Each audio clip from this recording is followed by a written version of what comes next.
banana saka tete. Gettoh Rese, Gettoh Rese, Gettoh Rese, Gettoh Rese, Gettoh Rese, Gettoh Rese, Gettoh Rese, Gettoh Rese. Gettoh Rese kango banana, ndosaka magetto yusitese chingodanana. Nechishona totonzwanana, chero chirungu chizopendesa sebanana. Gettoh Rese kango banana, unzapima. Gettoh Rese kango banana, unzapanda.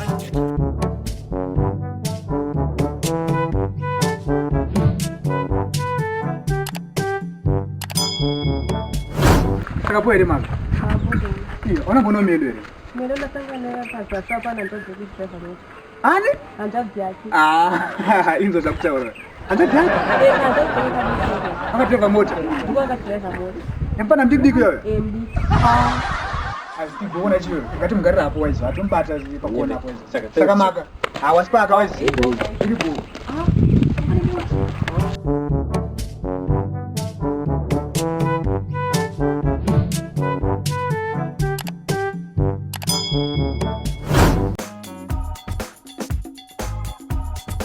Before we go ahead, don't forget to click the subscribe button on my channel. Batamba ngiyakurima wewe. Ashava mota. Narupe. But miraoni, achikusvika panapa chete ndida kugara pasiteri mwaizia. Unoziva. Mira ndimboipete. Miraoni achingosvika chete. Achingosvika. Aiwa. Inombotora. Feso wangu. Nase seatbelt waizia. Ndakabvura takananga endo kwamainenzi kwekwe waizia.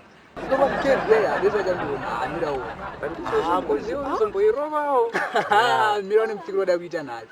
Achingosvika chete roza tomfanira kugara paside waizia. Kana kutosa mashuru waizia. Inini wechi iwenda pamadhasiti. Asione license leo.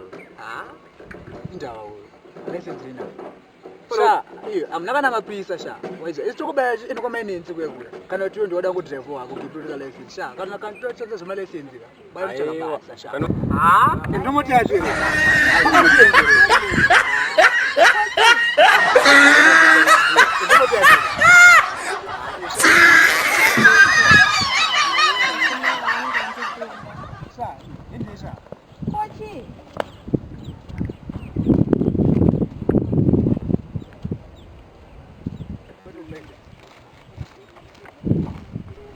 Saka bosi rako rugumbukira mutemo. Iyo maka unopenda wewe. Ndimutamba kwenye wewe. Sina nayo.